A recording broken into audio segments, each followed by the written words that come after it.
In the shadows of power, a web of secrets unravels, yet remains untouched. The Jeffrey Epstein files. Those infamous documents, dripping with the names of the elite, were promised to expose the truth. But what have we seen? Pages upon pages blackened by redactions, hiding the faces of the guilty. Bill Clinton, mentioned dozens of times, his flights on the Lolita Express documented, his denials echoing in the void. Prince Harry, entangled in the whispers, his associations buried under the layers of silence, and the rest, clients. The powerful, the untouchable, names like shadows in the night. But listen closely. Nothing is happening.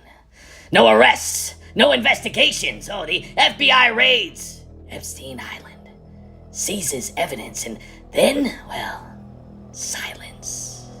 Ghislaine Maxwell, his right hand, sentenced to 20 years for trafficking children, to no one.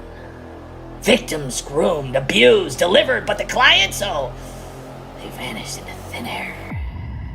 They flew on that cursed plane to nowhere. Destinations erased, logs ignored, justice derailed.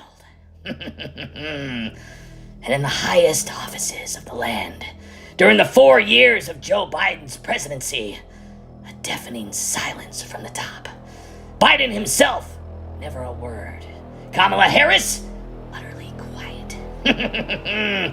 The entire Democratic Party, with control of the White House and the levers of justice. Not a single statement, not a whisper of outrage or demand for the truth about the Epstein files. Why the void? What alliances lurk in that silence? This is the chilling reality. A system designed to protect the predators, the elite circle, and their wagons. The media diverts your gaze, and the halls of the power echo with hollow promises. Nothing has happened. Nothing will ever happen. The files gather dust. The victims cry out unheard. And the guilty, well, they walk free.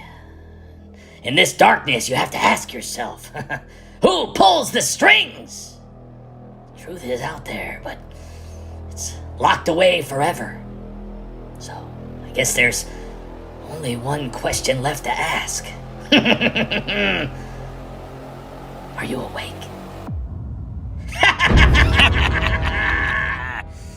They told us the COVID shots were free because they were saving lives. So why isn't insulin free? Why isn't chemotherapy free? Why aren't EpiPens free? Saving lives was the reason. Why do some lives cost everything? It was just a shot, just a form, just a rule. Just do your part, just trust us, just this once. They said it wasn't about control. They said it wasn't about profit. They said it was only temporary. It was just a mask, just a needle, just a number. It was never about saving lives. It was about compliance. It was about urgency. It was about fear. But the clock was ticking. Because emergencies don't ask questions. Emergencies don't negotiate. And emergencies don't say no. Free was the bait. Panic was the hook. And once you lined up, once you rolled up your sleeves, once you stopped asking why, the price came back. Monthly, lifelong, non-negotiable. Funny how cures are free, only when they're mandatory. Funny how survival has a price tag when it's optional. Because if this system truly valued life, it wouldn't bankrupt the sick after the cameras turned off. So remember this moment. Not the slogans, not the applause. Remember who got help and who got billed. In the shadows of the North Star State, a chilling tale unfolds. Minnesota. Once a beacon of Midwestern promise, now gripped by an insidious web of deception. Billions vanishing into the night, stolen from the very programs meant to feed hungry children and aid the vulnerable. The Feeding Our Future scandal. Nearly 250 million siphoned through fake invoices and phantom daycares. Empty buildings claiming millions in taxpayer dollars while no child crosses their thresholds. And it doesn't stop there. Autism services, housing aid, Medicaid, up to $9 billion gone. Funneled. Luxury cars, overseas accounts, perhaps even darker forces. At the helms stands Governor Tim Walz, whose administration oversaw this explosion of fraud since 2019. Lax oversight, ignored warnings, federal loopholes exploited under his watch. He vows crackdowns now, but the damage is done. Mistakes he admits, yet the rot's spread unchecked.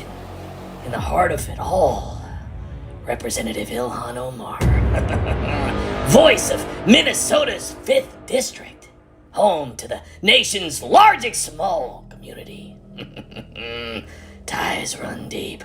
Most defendants hail from this group. Over 90 charged, 57 convicted Somalis rest settled in waves. Now a powerful bloc, 76,000 strong. Shaping elections, policies, demographics. Whispers of voter fraud mingle with the welfare schemes. Community accused of turning aid into empire.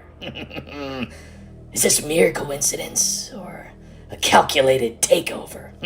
Fraud tourism draws outsiders to Minnesota's open doors while locals build bogus empires. The FBI descends, but the mystery lingers. How did leaders let this happen? Billions lost, a state transformed, shadows lengthening. Minnesota's souls hang in the balance. Will justice pierce the veil, or will the darkness consume it all? Only time will tell.